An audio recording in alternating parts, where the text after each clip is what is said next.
Que faire avec 100 000 euros? C'est la question à laquelle on va répondre dans cette vidéo.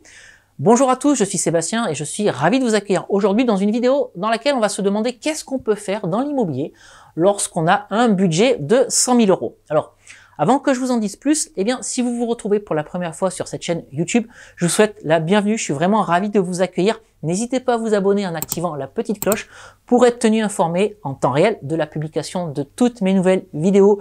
Ici, on est en famille, on parle d'immobilier sécuritaire, on parle des stratégies de location qui vont vous permettre de générer des hauts revenus avec l'immobilier.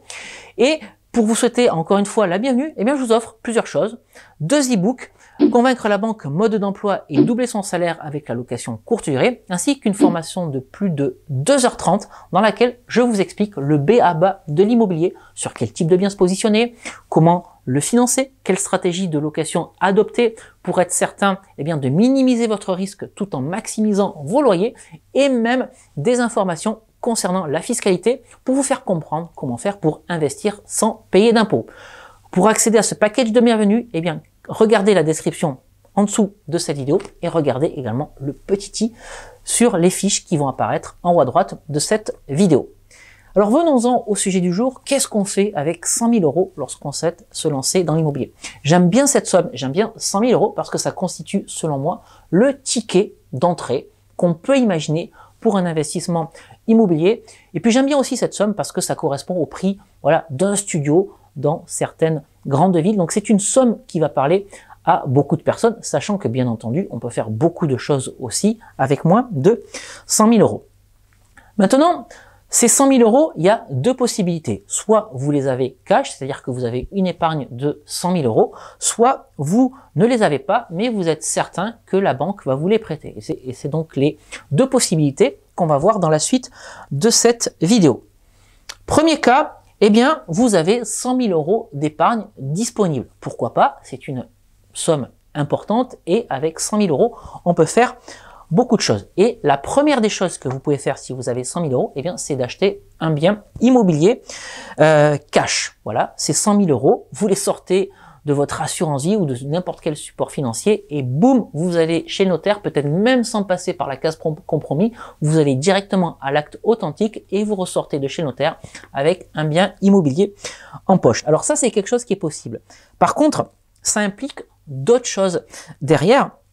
Ça implique que vous allez vous dépouiller d'une grosse partie de votre épargne. L'objectif, lorsqu'on investit dans l'immobilier, en tout cas c'est ma vision des choses, c'est de le faire de manière sécuritaire. C'est pas de se mettre à nu, c'est pas de se mettre ensuite dans une situation risquée. On a tous besoin d'argent pour se faire plaisir, ne serait-ce qu'au quotidien, pour aller au cinéma, pour aller au restaurant, pour se payer les vacances. Si la voiture lâche, il faut quand même qu'il y ait un flux d'épargne pour pouvoir pallier à ces aléas de la vie. Donc, si vous vous dépouillez de ces 100 000 euros, vous n'aurez plus d'épargne de précaution. Autre problème, c'est que si vous vous dépouillez complètement de cette épargne et que vous souhaitez réinvestir dans l'immobilier, mais cette fois-ci en souscrivant un prêt, la banque peut-être vous dira je suis désolé, on va pas vous suivre parce que vous n'avez pas d'épargne de précaution et c'est pas quelque chose qui nous rassure. Même si on peut investir sans apport, sans épargne, j'en ai parlé plusieurs fois sur cette chaîne YouTube, c'est pas quelque chose de forcément difficile, mais ça reste toujours plus difficile que lorsqu'on a de l'épargne. Et puis, d'un point de vue fiscal, c'est pas non plus ce qui va être important. Si vous achetez votre bien immobilier cash, vous n'aurez aucun intérêt d'emprunt à déduire sur votre fiscalité. Donc forcément, votre assiette d'imposition, je dis pas qu'elle sera positive, mais en tout cas, elle arrivera plus facilement positive, c'est-à-dire qu'il y aura beaucoup moins de temps pendant lequel vous ne paierez pas d'impôts. En tout cas, acheter un bien immobilier cash, ça reste possible. Préférez toutefois le crédit, surtout dans une époque comme aujourd'hui où l'argent ne coûte rien parce que les taux sont extrêmement bas. Et le fait de garder votre épargne, en plus, c'est quelque chose qui peut rassurer la banque. Deuxième possibilité, vous avez toujours ces 100 000 euros sur un support financier quelconque, mais plutôt que d'acheter un bien immobilier cash, vous pouvez souscrire un crédit ou même plusieurs crédits et ventiler ces 100 000 euros sur plusieurs projets immobiliers. Je m'explique. Plutôt que d'acheter un seul bien immobilier avec 100 000 euros, bien vous allez utiliser l'effet de levier, c'est-à-dire mettre peut-être 10 000 € sur 10 projets immobiliers. Et donc comme ça, eh bien, vous allez pouvoir acheter 10 appartements ou 10 maisons, bref, 10 biens immobiliers qui vous feront plaisir avec ces 100 000 €. Mais vous voyez la différence par rapport au cas précédent. Avec la même épargne, grâce à l'effet de levier, eh bien, vous pouvez multiplier votre patrimoine immobilier par 10 si vous achetez eh bien, 10 biens immobiliers en mettant 10 000 € ou par 5 si vous achetez 5 biens immobiliers sur lesquels vous mettez 20 000 € d'apport à chaque fois.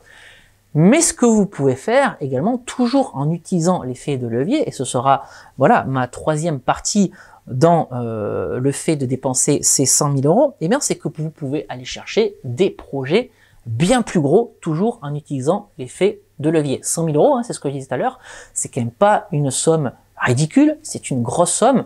Vous pouvez la mettre en apport sur un gros projet immobilier, pourquoi pas, pour aller chercher 800 000 € ou 1 million d'euros de budget. Pourquoi je dis ça? Parce que à partir du moment où on a mis le doigt dans l'immobilier, si c'est votre cas, ben vous devez savoir ce que c'est. On prend vite goût à ça et on a envie de multiplier les opérations. Et si vous n'avez jamais encore investi, je vous dis pas par contre de commencer par un projet à 800 000 € ou 1 million d'euros, mais vous allez voir que rapidement, on prend goût à l'investissement et on a envie d'enchaîner les opérations. En tout cas, pour aller plus vite, ces 100 000 €, vous pouvez les placer en apport pour aller chercher de gros projets. Alors vous allez me dire, oui, mais par rapport à ce que tu as dit tout à l'heure, Sébastien, on va se dépouiller de 100 000 € d'épargne. C'est vrai, c'est vrai. Par contre, ce que je vais vous dire aujourd'hui aussi, c'est qu'il y a un moyen de reconstituer très rapidement cette épargne. Pourquoi?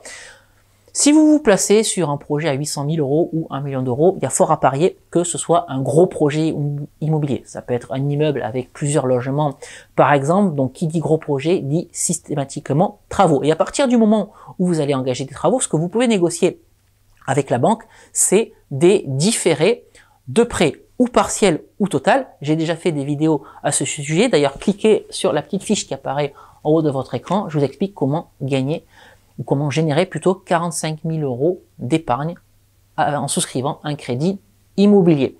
C'est arrivé à l'un de mes membres. Donc, ce que vous pouvez faire, eh bien, c'est mettre ces 100 000 € sur la table, entre guillemets, demander un report total à votre banque, le temps que les travaux se fassent, et vous pouvez aller chercher ce report sur 12, 24 ou 36 mois. Certaines banques vont même jusqu'à 36 mois et vous profitez eh bien, de ces 3 ans pour toucher des loyers pleins et reconstituer vos 100 000 € d'épargne en 3 ans. Voilà, ça c'est quelque chose qu'il est possible de faire. Et entre-temps, vous avez soulevé un projet à 800 000 € ou 1 million d'euros, donc vous avez acheté plusieurs appartements. Ça, c'était pour la partie j'ai 100 000 € et je souhaite les dépenser.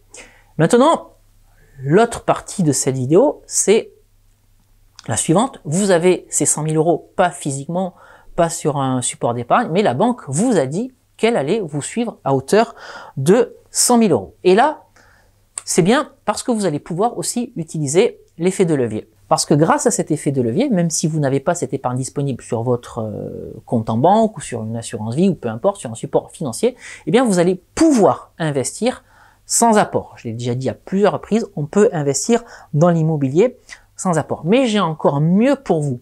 Parce que je vous ai dit en début de vidéo que pour 100 000 €, voilà, on avait un studio dans certaines grandes villes. Mais ce que vous pouvez faire, c'est investir dans des villes où le prix de l'immobilier va être plus faible. Et avec ce même ticket d'entrée, ces mêmes 100 000 €, vous allez non pas pouvoir acheter un bien immobilier, un studio, mais vous allez pouvoir acheter 2, parfois, voire 3 biens immobiliers dans des villes plus petites, encore une fois, où le prix de l'immobilier est plus faible. Et le gros avantage et le gros intérêt de cette seconde stratégie, eh bien, c'est que vous allez en plus diviser le risque. Sur un projet à 100 000 €, sur un bien à 100 000 €, lorsque vous avez de la vacance locative, eh bien, vous n'avez pas de loyer sur votre bien immobilier.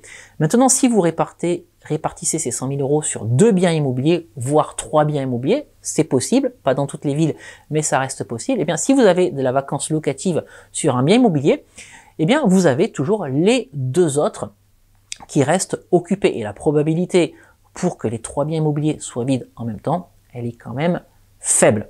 En tout cas, retenez de cette partie que si la banque vous prête ces 100 000 euros, eh bien, ça ne vous empêche pas d'investir dans l'immobilier. Au contraire, ça vous y autorise et vous pouvez acheter, voilà, à minima un bien immobilier, mais ça peut être 2 ou 3 biens immobiliers. Voilà ce que je voulais partager avec vous aujourd'hui dans cette vidéo. Voilà ce que vous pouvez faire avec 100 000 euros. Vous voyez qu'il y a quand même pas mal de choses qu'on peut faire, même si on ne les a pas sur son compte en banque. J'espère que cette vidéo vous aura permis d'y voir plus clair. J'espère qu'elle vous aura sensibilisé sur le fait qu'on peut faire quand même énormément de choses avec 100 000 euros. Si cette vidéo vous a plu, n'hésitez pas à la liker, n'hésitez pas non plus à la partager. Dites-moi en commentaire d'ailleurs si vous avez trouvé des biens immobiliers à moins de 100 000 euros. Comme je vous l'ai indiqué ici en fin de vidéo, c'est quelque chose qui m'intéresse. Je vous rappelle aussi que vous pouvez me suivre sur mon compte Instagram. Il apparaît ici en bas de votre écran. Je partage les coulisses de ce que je fais au quotidien, aussi bien dans l'immobilier physique que dans la préparation de mes vidéos, les sujets que je vais traiter. Je vous pose également des fois des questions, je fais des sondages pour vous demander votre avis sur certains choix. Voilà, abonnez-vous, je serai ravi de vous accueillir.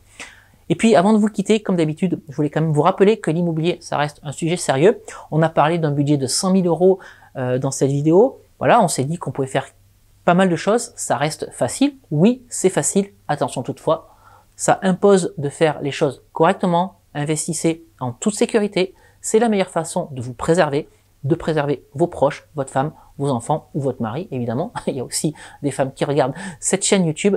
Ce sera mon mot de la fin. Je vous souhaite une très belle journée et on se dit à très bientôt pour une nouvelle vidéo. À très bientôt. Ciao.